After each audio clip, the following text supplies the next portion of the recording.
अभिरामम् रणरङ्गधीरम्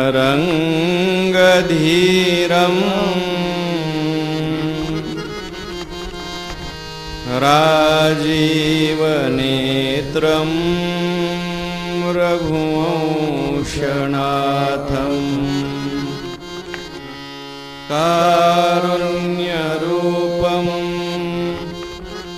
करुणाकरन्तं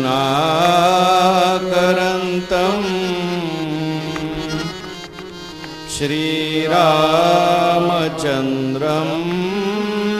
शरणं प्रपद्ये।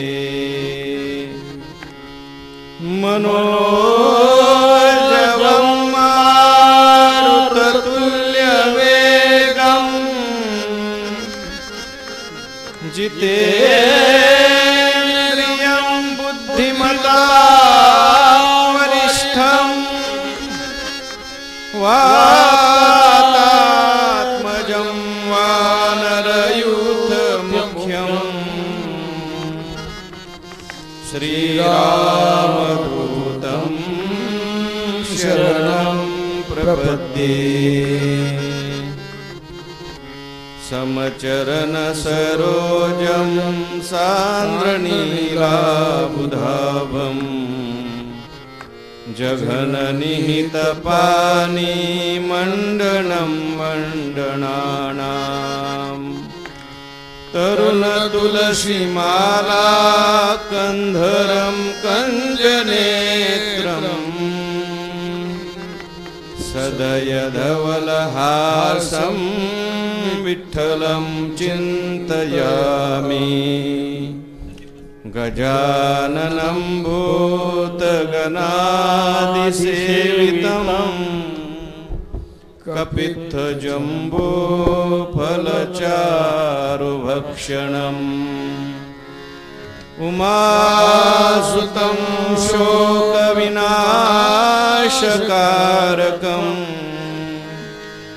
नमामि विघ्नेश्वरपादपङ्कजम्। नारायणं नमस्कृत्य नरं चैव नरोत्तमं देवीं सरस्वतीं व्यासं ततो जयमुदीरयेत्। नमामि सद्गुरुं शान्तं सच्चिदानन्दविग्रहं पूर्णब्रह्मपरानन्द मीशमाळन्दिवल्लभम्। प्रभु रामचंद्र भगवान की जय। अगस्ती महाराज की जय। संत ज्ञानेश्वर महाराज, जगद्गुरु तुकाराम महाराज की जय। सद्गुरु जोग महाराज की जय। श्री रामायण भगवान की जय।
ताली वाजवा.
अगस्ती महाराज की जय। बंदहु बाल रूप सोई राम, सब सिद्धि सुलभ जपत जिस नाम। श्री राम जय राम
भगवान श्री पंढरीश पांडुरंग परमात्मा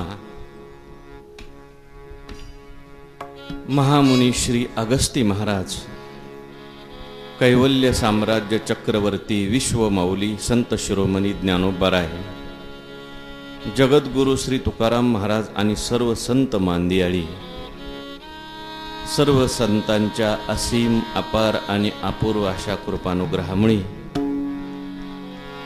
पुण्यसलीला प्रवरा मातेच्या पावन तीरावर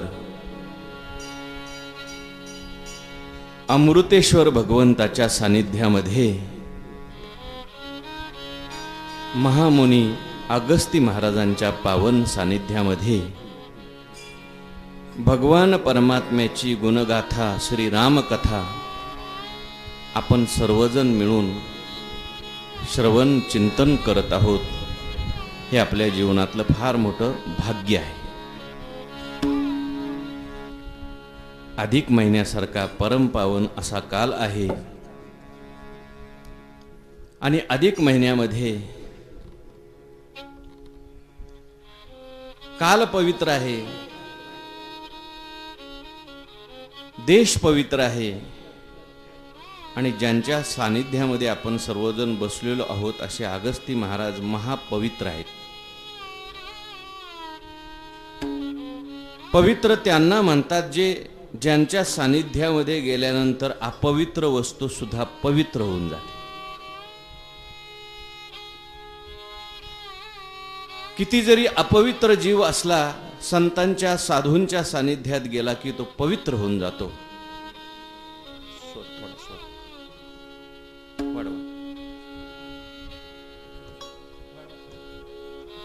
प्रभु रामचंद्र भगवान की जय।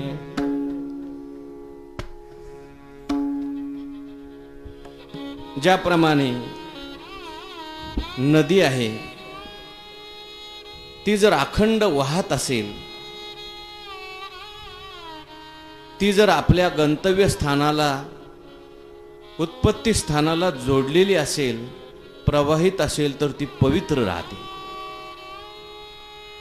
पण ती जर खंडित झाली तर तिच्यामध्ये डबके साचतात आणि डबक्यामधील जे पाणी आहे ते मात्र मग पवित्र राहत नाही। धर्म कार्याच्या उपयोगाचं ते पाणी राहत नाही। परंतु ती नदी जर प्रवाहित असेल तर पाणी स्वच्छ असतं आणि काय असतं, पवित्र असतं। तशी आपली अंतकरण रूपी नदी गंगा ही जर अखंड भगवान परमात्म्याकडे प्रवाहित असेल, भगवान परमात्म्याशी जोडलेली असेल तर ती अंतकरण रूपी गंगा सुद्धा काय राहते, पवित्र राहते। खंडित झाली की डबके तयार होतात आणि ते पाणी मग अपवित्र होतं, अंतकरण अपवित्र होतं। म्हणून आपलं अंतकरण पवित्र करण्याकरता, शुद्ध करण्याकरता कलियुगामध्ये सर्वात श्रेष्ठ साधन भगवान परमात्म्याची कथा आहे। भगवान परमात्म्याने वाङ्मयीन अवतार धारण केला आहे। जसं मंदिरात गेल्यानंतर आपल्याला देवाचं दर्शन डोळ्याने होतं, तसं अक्षर रूपाने भगवान परमात्म्याचं दर्शन, कानाच्या द्वारे आपल्याला भगवंताचं दर्शन घडावं म्हणून भगवान परमात्म्याने जो वाङ्मयीन अवतार धारण केलाय त्यालाच रामायण असं म्हणतात। म्हणून भगवान परमात्म्याची जी कथा आहे ती श्रेष्ठ आहे। साधू संतांनी या कथेचं खूप महत्त्व गायले।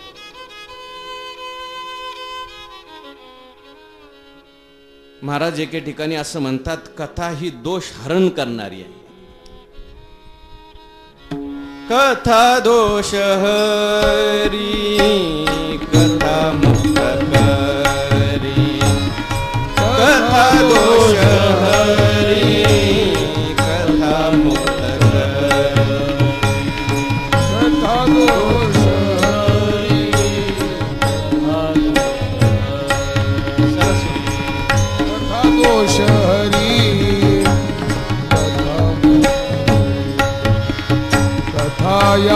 कथयाची बरी विठोबाची विठोबाची विठोबाची विठोबाची विठोबाची कथयाची बरी विठोबाची कथा कथा बरियाची विठोबाची विठोबाची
कथा दोष हरी कथा मुक्त करी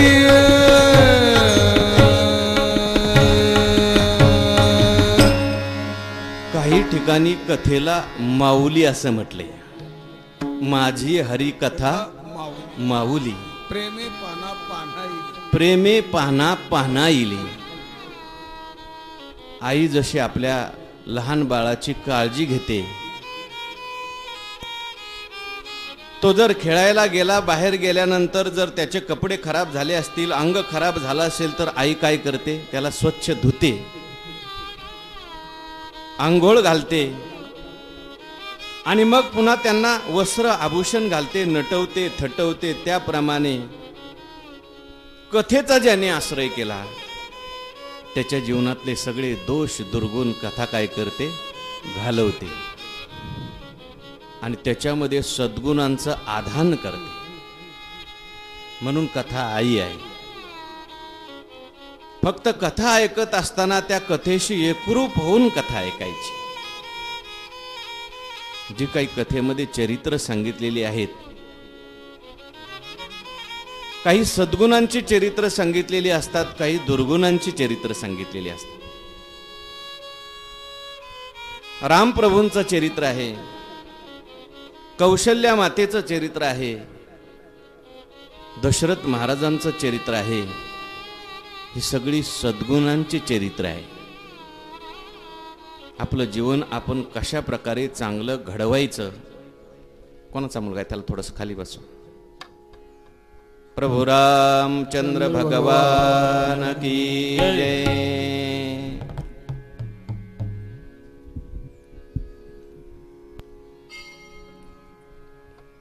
सद्गुणांची चरित्र सांगितली. आजीला कौतुक वाटते, पण ते विक्षेप होतोय सगळ्यांना, इथं लक्ष जातं तिकडे, काय हरकत नाही. सद्गुणांची चरित्र सांगितली, पण त्याच्याबरोबर दुर्गुणांची सुद्धा चरित्र सांगितली. रावणाचं चरित्र सांगितलंय, कुंभकर्णाचं चरित्र सांगितलंय, मंथरेचं चरित्र सांगितलंय. आपल्या जीवनामध्ये काय टाकायचं आणि आपल्या जीवनामध्ये काय घ्यायचं. वाईट वागलं तर त्याचा परिणाम कसा होतो, चांगलं वागलं तर त्याचा परिणाम कसा होतो, याचं उत्कृष्ट मार्गदर्शन चरित्राच्या द्वारे आपल्या जीवनामध्ये कथेच्या माध्यमातून केलेलं असतं. येन केन प्रकाराने आपली वृत्ती जी आहे ती भगवदाकार होते. म्हणून दिव्य अशी भगवान परमात्म्याची ही कथा अनेक ऋषीमुनींनी गायली. अगस्ती महाराजांनी विशेष करून या कथेचं गायन केलंय.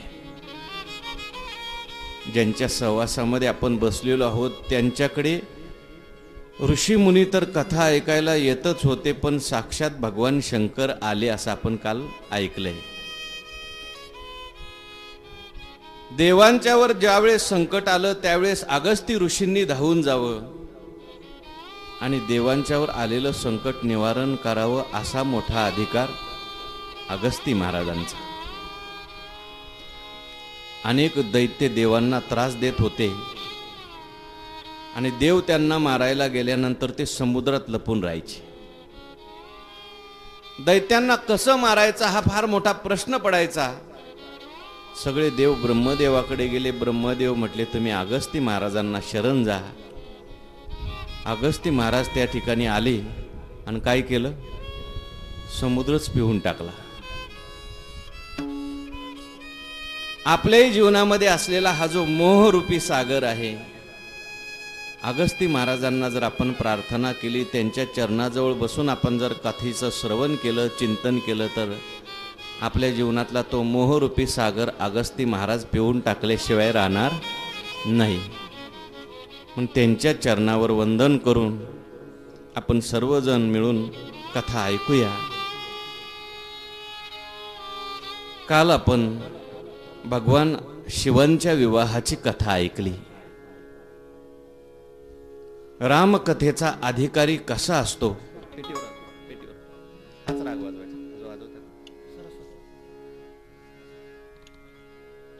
रामकथेचा अधिकारी कोण आहे, त्याच्याकरता सतीची कथा ऐकली. सतीच पुढे पार्वती झाली असं आपण सर्वांनी ऐकलंय. यमन वाजवलं तर चालेल. यमन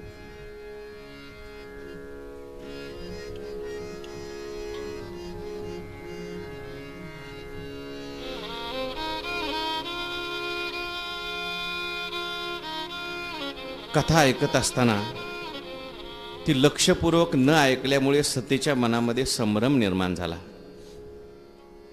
काल आपण ऐकलं, तर्क कुतर्क करत जर कथा ऐकली तर कथेचं तात्पर्य लक्षात येत नाही. आमचे गुरुवर एक दृष्टांत सांगत असतात. एक दुर्जन मनुष्य रामायणाची कथा ऐकायला जायला लागला. सगळ्या गावातल्या लोकांना आश्चर्य वाटायला लागलं की कधी ऐकायला न जाणारा मनुष्य ऐकायला गेला. कथा संपल्यानंतर सगळ्या लोकांनी असं ठरवलं की आपल्या गावातले असे ग्रस्त कधी कथा ऐकायला जात नव्हते, कीर्तन ऐकायला जात नव्हते, पण त्यांनी 7 दिवस रामायण ऐकलं. आपण सगळ्यांनी मिळून त्यांचा काय ठेवायचा, सत्कार. सगळ्या गावातल्या लोकांनी मिळून त्यांचा सत्कार ठेवला आणि त्यांना सांगितलं तुम्ही 7 दिवस कथा ऐकली, सगळ्या 7 दिवसातल्या कथेचं सार तुम्ही एका वाक्यात आम्हाला माईकवर सांगा. कशाकरता दृष्टांत सांगतोय, अंतःकरण शुद्ध करून कथा ऐकली तर फायदा होतो. तो सगळ्यांच्या समोर उभा राहिला. तो म्हटला उगाच कथा ऐकली का, 7 दिवस कथा ऐकली, अहो मग सार सांगा ना आम्हाला. म्हटलं रामायणातलं एकच सार आहे, दुसऱ्याची पत्नी चोरून आणायची, मेलं तरी जायची नाही. तर्क कुतर्क करून जर कथा ऐकली, दुर्बुद्धीने जर कथा ऐकली, तर त्या मनुष्याला त्या कथेचं तात्पर्य कळत नाही, सार कळत नाही. सतीने कथा ऐकली पण तर्क कुतर्क करत ऐकली, म्हणून प्रभू रामचंद्रांचं दर्शन होऊन सुद्धा संशय निर्माण झाला. श्रद्धा नसेल, विश्वास नसेल तर साक्षात देवाचं दर्शन जरी समोर झालं तरी संशय येतो. पण श्रद्धा असेल, विश्वास असेल. एका सज्जन माणसाला विचारलं तुम्ही कथेचं सार सांगा. तो म्हणायला लागला जो नीतीने वागतो, नियमाने वागतो, मी रामकथेचं सार एवढंच काढलं, त्याला पशुपक्षी सुद्धा मदत करतात. आणि जो न्याय मार्गाला सोडून वागतो त्याला आपले भाऊ सुद्धा सोडून जातात. कथेचं हे तात्पर्य आहे म्हणून सती होऊन कथा ऐकायची नाही, पार्वती होऊन कथा ऐकायची. आपली बुद्धी सती नाही झाली पाहिजे, काय झाली पाहिजे? पार्वती. पार्वतीसारखा विश्वास. सती असलेली पार्वती भगवान शंकरांच्या जवळ कैलास पर्वतावर बसलेली आहे. हात जोडले आणि विचारले, देवा, मागच्या जन्मामध्ये तुम्हाला प्रश्न विचारला पण संशयाने विचारला. आता मी तुम्हाला प्रश्न विचारते पण जिज्ञासा म्हणून विचारते. मला तुम्ही राम तत्व समजून सांगा. राम अवतार सांगा. सुंदर सुंदर अशा राम अवताराच्या कथा. निर्गुण असलेला परमात्मा सगुण साकार कशा करता होतो ते मला सांगा. आणि सुंदर असं रामचरित्र जे ऐकल्यानंतर मनुष्याच्या सर्व पातकांची निवृत्ती होते, उद्धार होतो, अशी सुंदर अशी रामकथा मला तुम्ही सांगा. माझं हित होईल, कल्याण होईल, असं सर्व काही तुम्ही मला सांगा. पार्वतीच्या मुखातले हे शब्द ऐकल्यानंतर भगवान शंकरांना आनंद झाला आणि भगवान शंकर पार्वतीला म्हणतात, पार्वती, पूछे हु रघुपति कथा प्रसंगा. श्री राम जय राम जय जय राम. सकल लोक जग पावनी गंगा. श्री राम जय राम जय जय राम. तुम रघुवीर चरण अनुरागी. श्री राम जय राम जय जय राम. कीन्हु प्रश्न जगत हित लागी. श्री राम जय राम जय जय राम. धन्य धन्य गिरिराज कुमारी. तुम समान नहीं को उपकारी. श्री राम जय राम जय जय राम. श्री राम जय राम जय जय राम. पूछे हु रघुपति कथा प्रसंगा. सकल लोक जग पावनी गंगा. सर्व लोकांना पावन करणारी ही जी कथारूपी गंगा आहे, तू मला विचारली पार्वती. तू चांगला प्रश्न विचारलास, लोकांच्या हिताचा प्रश्न विचारलास. तुला मी धन्यता देतो, कारण तू असा प्रश्न विचारला की ज्याच्यामुळे मला कथा सांगता येईल, मला सुद्धा भगवंताचं चिंतन होईल. भगवान शंकर असं म्हणतात, ज्यांच्या जीवनामध्ये कथा ऐकायला मिळत नाही त्यांचे कान जे आहेत ते कान नसून सर्पाचं बीळ आहेत.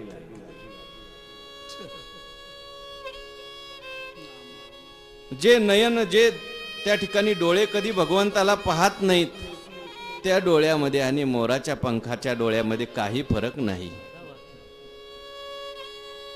ते शिरकट तुंबरी समतुला.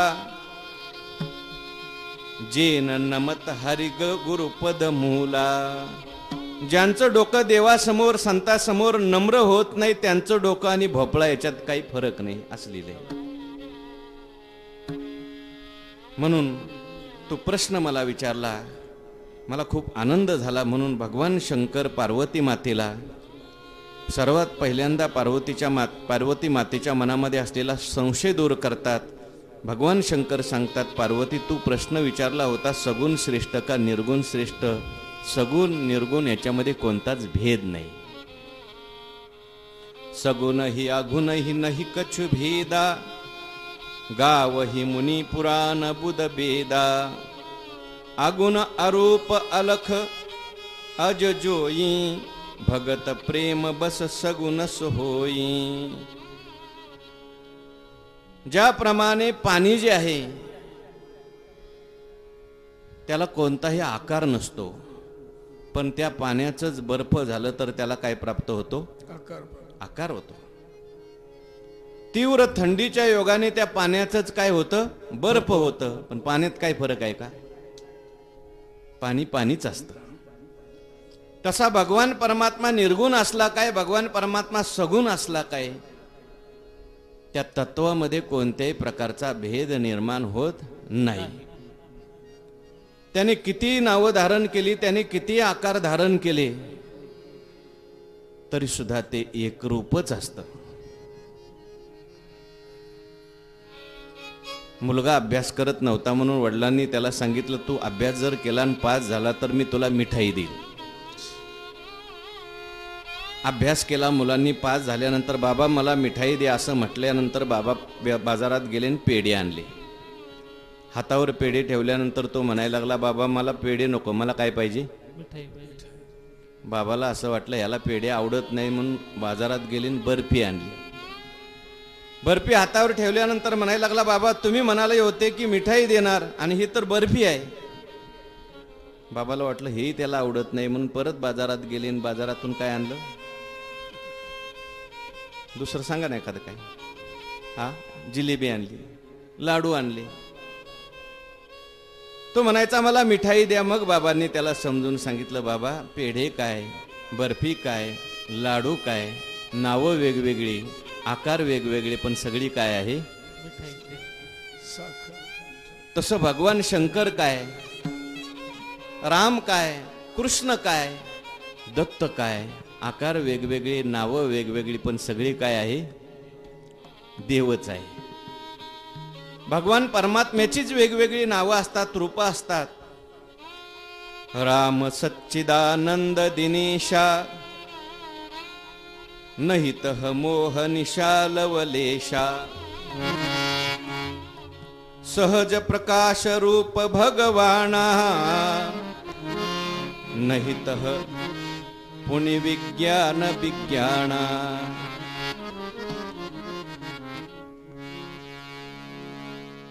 ज्याप्रमाणे प्रकाश एकच असतो तोच वेगवेगळ्या चित्राच्या रूपाने आपल्याला दिसत असतो. चित्र जरी वेगवेगळी दिसत असली तरी चित्र नसून काय असतो? तो असतो प्रकाश. परंतु फिल्म मधून आल्यामुळे तो प्रकाशच आपल्याला काय दिसतो? चित्राच्या रूपाने दिसतो. शहाणा मनुष्य चित्र पाहत नाही, त्यातला प्रकाश पाहतो. सोन्याचे वेगवेगळे अलंकार असले तरी सुद्धा अलंकारामध्ये व्यापून असलेलं सोनं मात्र एकच. त्याप्रमाणे संपूर्ण सृष्टी जरी आपल्याला दिसत असली तरी याच्यामध्ये व्यापून असलेलं तत्व एकच आहे. त्यालाच भगवान असं म्हणतात. सर्वा घटी राम देहा देही एक, घटी राम देहा देही एक, घटी राम देहा देही एक, सर्वा घटी राम देहा देही एक. प्रकाशक सहस्र रश्मी, सूर्य प्रकाशक सहस्र रश्मी.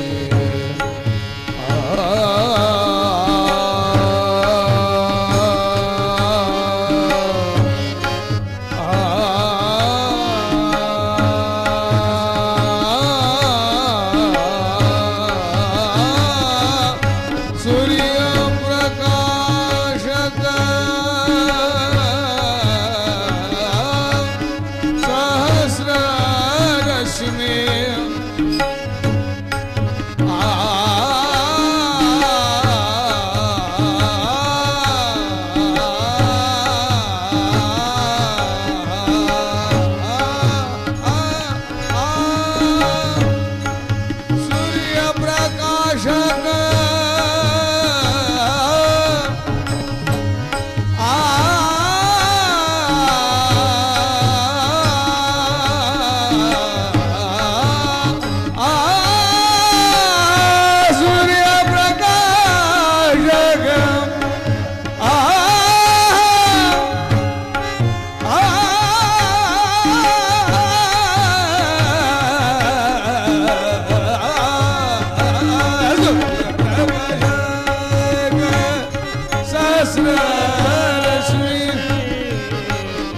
हरिमुखे म्हणा, हरिमुखे म्हणा, हरिमुखे म्हणा, हरिमुखे म्हणा.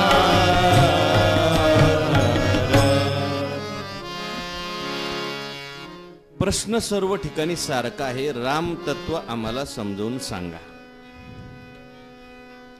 सतीच्या मनामध्ये संभ्रम निर्माण झाला सगुण रूप पाहून. त्याचबरोबर जसा सतीच्या मनामध्ये प्रश्न निर्माण झालाय तसाच प्रश्न भरद्वाज ऋषींच्या मनामध्ये निर्माण झालाय. म्हणून भरद्वाज ऋषींना याज्ञवल्क्य ऋषी सांगतात.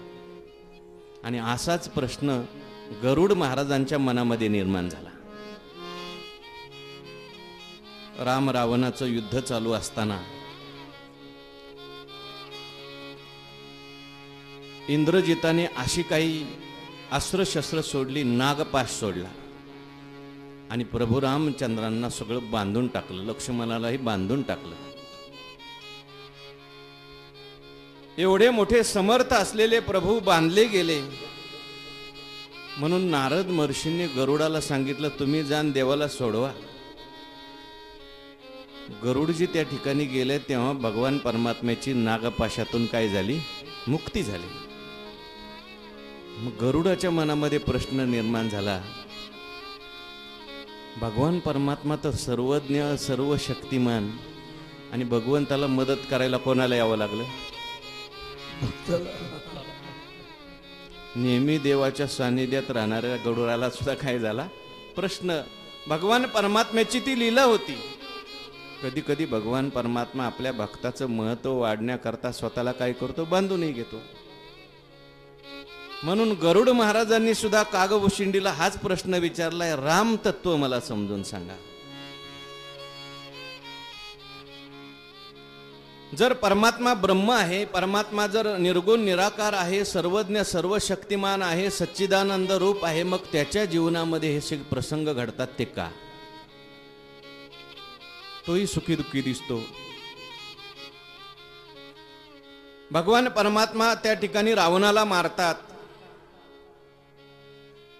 भगवान परमात्म्याच्याही जीवनामध्ये विक्षेप आम्हाला दिसतो. जसं सतीला दिसलं होतं की भगवान परमात्मा रडतात. मग देवाच्याही जीवनामध्ये हे सगळं असलं तर आमच्या जीवनात आणि देवाच्या जीवनामध्ये फरक काय? देवाचं चरित्र का ऐकायचं? त्याच्याकरता देवाचं चरित्र का ऐकायचं त्याच्याकरता भगवंतानी गीतेमध्ये सांगितलंय, जन्म कर्म च मे दिव्यम एवं यो वेत्ति तत्वतः त्यक्त्वा देहं पुनर्जन्म नैति मामेति सोऽर्जुन न मां कर्माणि लिम्पन्ति न मे कर्म फले स्पृहा इति मां योऽभिजानाति कर्मभिर्न सबध्यते. ज्ञानेश्वर महाराजांनी या श्लोकावर फक्त एक ओवी लिहिली. काही श्लोकावर एका श्लोकावर 200 ओव्या आहेत आणि या श्लोकामध्ये मात्र एका श्लोकावर एक ओवी आहे. हे मज चिस्तव जाहले परी म्या नाही केले ऐसे जेने जाणितले तो सुटला गा. हे मज चिस्तव जाहले परी म्या नाही केले ऐसे जेने जाणितले तो सुटला गा. भगवान परमात्मा सर्व काही करतो, पण एवढं सगळं करून भगवान परमात्मा कुठंच लिप्त होत नाही. कारण मी करतो असा अभिमान तो धारण करत. तुम्ही आम्ही मी करतो असं म्हटल्यामुळं सगळ्या सुखदुःखांना चिकटतो. आमचे गुरुवर एक दृष्टांत सांगत असतात. एखादा मनुष्य एखाद्याचा खून करतो, गुन्हा करतो आणि त्याला फाशीची शिक्षा होती. त्याला काय होते? पण त्याला फाशी देणारे जे लोक असतात ते सुद्धा त्याला मारतातच. मग त्या फाशी देणाऱ्यांना मात्र पगार मिळतो. मग एक फाशी आणि दुसऱ्याला पगार, असा भेद का झाला हो? ज्याला फाशी मिळाली त्यांनी मारत असताना रागद्वेषाने मारले, आहे की नाही? रागद्वेषाने कोणतंही काम केलं की त्याचं फल मिळतं. आणि ज्याने फाशी दिली त्याच्या मनात रागद्वेष आहे का? तो म्हणतो मी सरकारचा नोकर आहे, सरकारने मला सांगितलंय म्हणून माझं काम मी करतोय. म्हणून त्याला सरकार काय देतं? पगार देतं. कर्म करत असताना अहंकर्तृत्व घेऊन, फलाची तीव्र इच्छा घेऊन ज्याने केलं, रागद्वेष युक्त होऊन ज्याने केलं, त्याला त्याची फलं भोगावी लागतात. आणि कर्म ईश्वराला समर्पित जर केलं, रागद्वेष निर्माण होत नाही. आणि रागद्वेष निर्माण झाला नाही तर सुखदुःख जीवनामध्ये निर्माण होत नाही. म्हणून भगवान परमात्मा तुम्हाला आम्हाला कर्म करून दाखवतो. माझ्यासारखं तुम्ही कर्म करा. मी हे सगळं करत जरी असलो तरी मी कुठे अडकत नाही. तसं तुम्ही सुद्धा, तुम्ही माझेच अंश आहात. मी आणि तुम्ही याच्यात काही फरक, मी तुमच्या सर्वांच्या हृदयात आहे. ईश्वर सर्वभूतानां भ्रामयन् सर्वभूतानि यंत्रारूढानि मायया. तुमच्यामध्ये असलेल्या मला तुम्ही जाणा आणि जसा मी आहे तसे तुम्ही आहात असा निश्चय करा. याच्याकरता भगवंताचं संपूर्ण चरित्र सांगितलंय. तेव्हा पार्वती मातेने विचारलं की भगवंताचा अवतार कधी होतो? तेव्हा भगवान परमात्म्याचा अवतार कधी होतो त्याची कारण गीतेमध्ये सांगितली. तशीच या ठिकाणी भगवान शंकर पार्वतीला सांगतात, ऐक. जब जब होय धर्म के हानी,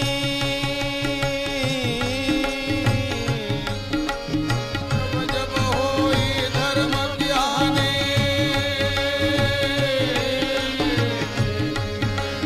बाढ़ई असुर धमाभिमानी,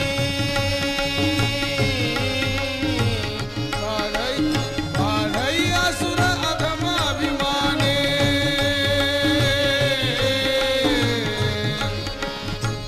सीदहि विप्र धेनु सुर धरणी,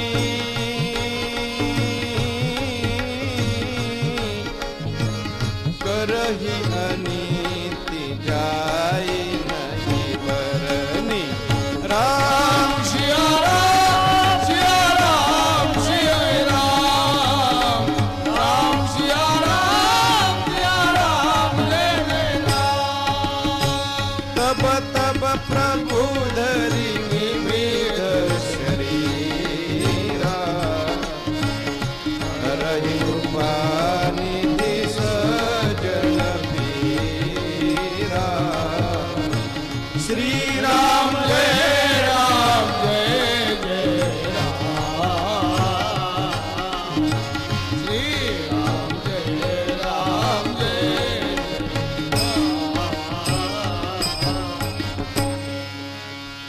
परित्राणाय साधूनां विनाशाय च दुष्कृतां, धर्म संस्थापनार्थाय संभवामि युगे युगे. यदा यदा हि धर्मस्य ग्लानिर्भवति भारत, अभ्युत्थानमधर्मस्य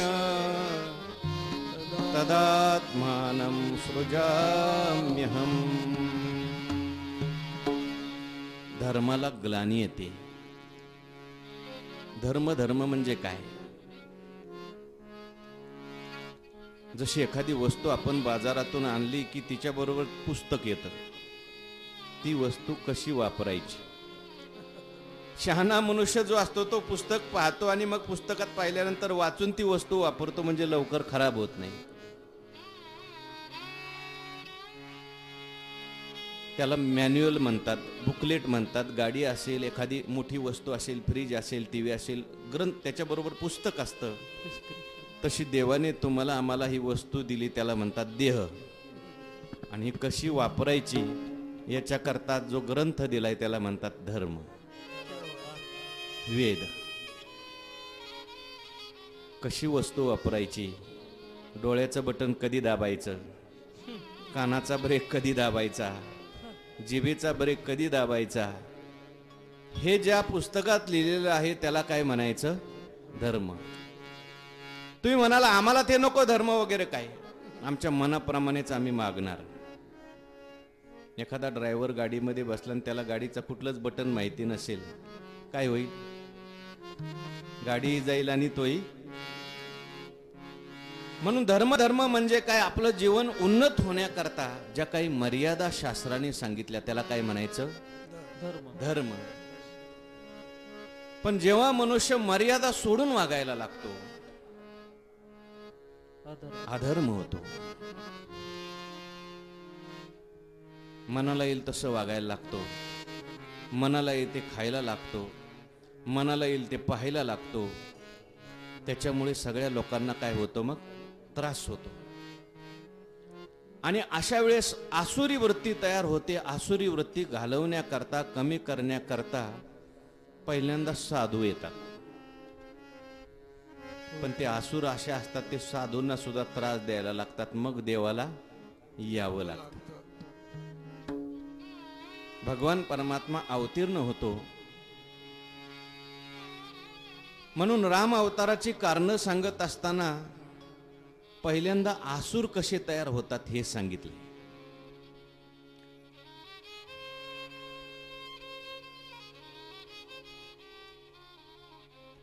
कोणत्या कोणत्या भक्ताकरता भगवान परमात्मा कसा कसा येतो ते पुढे सांगितलंय. आसुरी विचार आपल्या मनामध्ये तयारच होऊ नयेत.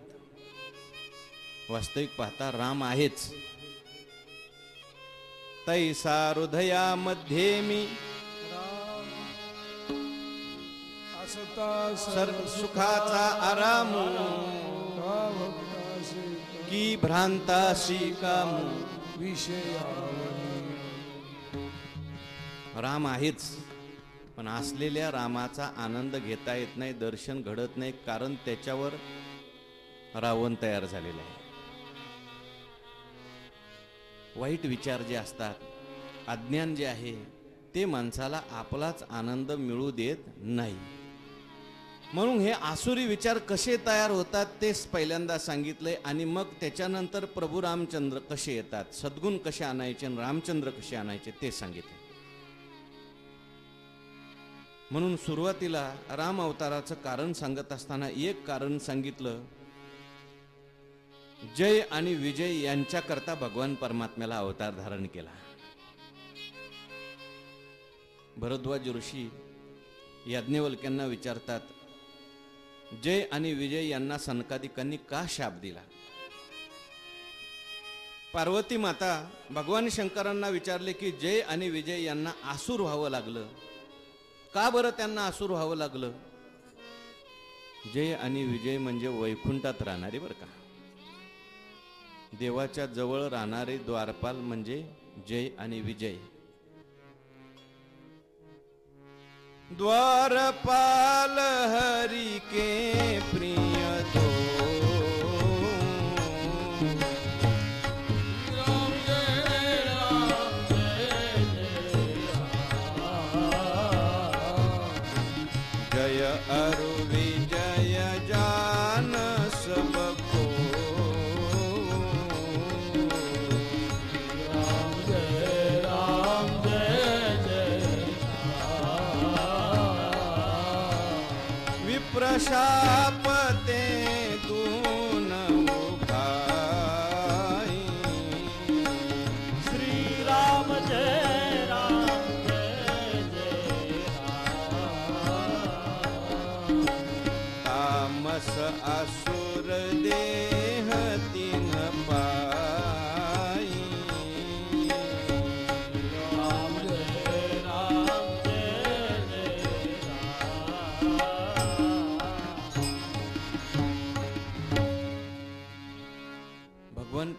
मातेचे द्वारपाल आहेत जय आणि विजय. एकदा सनकादिक मुनींना अशी इच्छा निर्माण झाली की आपण देवाच्या दर्शनाला जायचं. सनक, सनातन, सनंदन आणि सनत कुमार हे 4 भाऊ भगवंताचे अवतार आहेत बरं का. सगळ्यात पहिला अवतार जो आहे तो सनत कुमारांचा अवतार आहे. हजारो वर्षांचं यांचं आयुष्य आहे, पण दिसायला मात्र लहान मुलासारखेच दिसतात. हजारो वर्षाचं आयुष्य असून सुद्धा यांना म्हातारपण कधीच येत नाही बरं का. काय येत नाही? ते एका मंत्राचा जप करत असतात. भागवतात असं आलंय की ते हरिशरणम या मंत्राचा जप करतात. हरिशरणम मंत्राचा जप करत असल्यामुळे त्यांना जरेचं दुःख नाही, म्हातारपणाचं दुःख नाही. आणि असे असणारे संतकादिक त्यांच्याकडे एक काम असतं की देवाला खाली आणायचं. तुम्ही सनकादिक संत म्हणविता कृपावंत, एवढा करा उपकार, देवा सांगा नमस्कार. त्यांच्याकडे एकच काम असतं, देवाला खाली आणायचं, देवाला निरोप सांगायचा. म्हणून सनकादिकांच्यावर फार मोठी जबाबदारी आहे. साधू संतांनी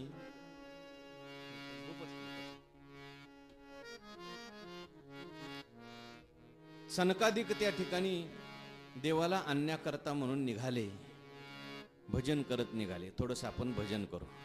हरी शरणम हरी शरणम हरी शरणम हरी शरणम हरी शरणम हरी शरणम हरी शरणम हरी शरणम हरी शरणम हरी शरणम हरी शरणम हरी शरणम हरी शरणम हरी शरणम